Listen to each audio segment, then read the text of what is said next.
All right, we're going to get started reading Wild Robot chapters 1 through 4 to start. So Thor and Ruby are out here to keep us entertained in the sunshine. Hopefully y'all can hear me just fine. There's a couple of planes flying by. So here we go. Chapter 1, The Ocean.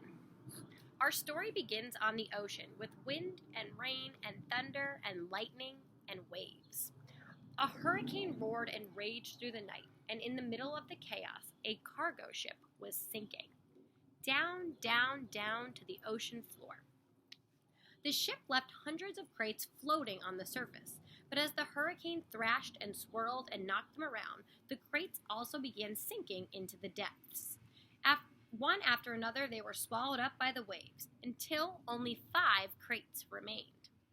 By morning, the hurricane was gone. There were no clouds, no ships, no land in sight. There was only calm water and clear skies, and those 5 crates lazily bobbing along an ocean current. Days passed, and then a smudge of green appeared on the horizon. As the crates drifted closer, the soft green shape slowly sharpened into the hard edges of a wild, rocky island. The first crate rode to shore on a tumbling, rumbling wave, and then crashed against the rocks with such force that the whole thing burst apart. Now, reader, what I haven't mentioned is that tightly packed inside each crate was a brand new robot. The cargo ship had been transporting hundreds of them before it was swept in the storm. Now, only 5 robots were left. Actually, only 4 were left, because when the first crate crashed against the rocks, the robot inside shattered to pieces. The same thing happened to the next crate. It crashed against the rocks, and the robot parts flew everywhere. Then it happened to the next and the next. Robot limbs and torsos were flung onto ledges. A robot head splashed into a tide pool. A robot foot skittered into the waves. And then came the last crate. It followed the same path as the others, but instead of crashing against the rocks, it sloshed against the remains of the first 4 crates. Soon more waves were heaving it up out of the water. It soared through the air, spinning and glistening until it slammed down on a tall shelf of rock. The crate was cracked and crumpled, but the robot inside was safe.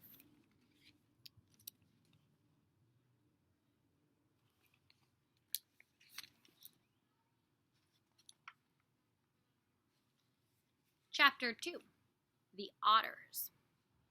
The island's northern shore had become something of a robot gravesite. Scattered across the rocks were the broken bodies of 4 robots. They sparkled in the early morning light, and their sparkles caught the attention of some very curious creatures.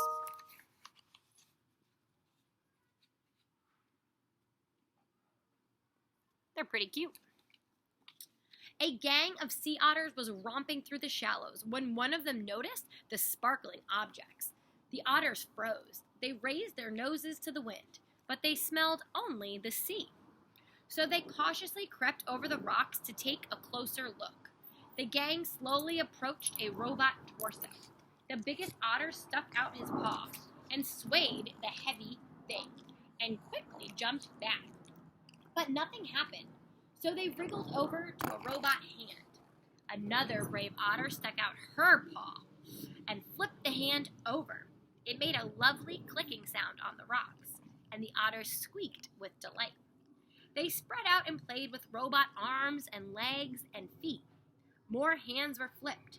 One of the otters discovered a robot head in a tide pool, and they took turns rolling it along the bottom. Then they spotted something else.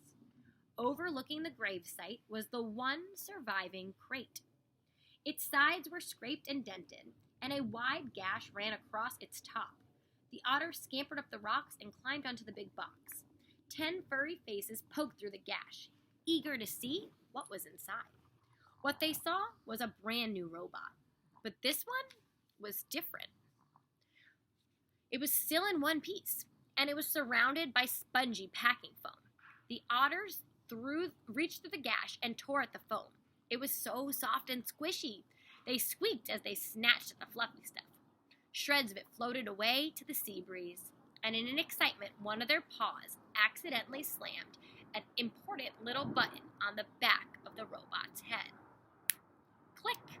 It took a while for the otters to realize what was happening inside the crate, but a moment later, they heard it.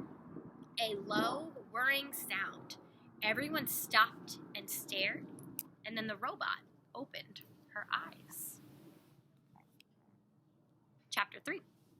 The Robot. The robot's computer brain booted up, her programs began coming online, and then, still packed in her crate, she started to speak automatically. Hello, I'm Razum, Unit 7134, but you may call me Roz. While my robotic systems are activating, I will tell you about myself. Once fully activated, I'll be able to move and communicate and learn. Simply give me a task, and I will complete it. Over time, I will find better ways of completing my tasks. I will become a better robot. When I am not needed, I will stay out of the way and keep myself in working order. Thank you for your time. I am now fully activated. One of our questions is going to be, I'll type it up later, what would you have your robot complete? What tasks would your robot do for you? Be thinking. Chapter 4, last one for today.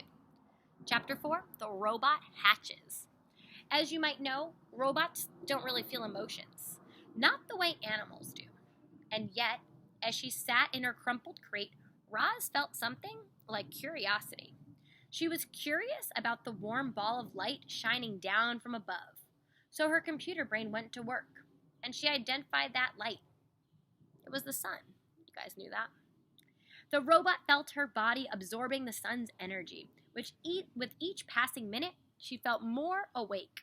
When her battery was good and full, Roz looked down and realized she was still packed in a crate. She tried to move her arms, but they were restrained by cords, meaning they were stuck by cords. So she applied a little more force, and the motors in her arms hummed louder. The cords snapped. Then she lifted her hands and pulled apart the crate. Like a hatchling breaking from a shell, Roz climbed out into the world. All right, mountain lions, that's where we're going to pause for day 1. Look online on the Padlet for your reading response questions, and we'll be back tomorrow with the next couple of chapters. Goodbye for me, from Sleepy Titi and Sleepy Mama Roo. My coworkers are pretty lazy these days. I'm missing you guys.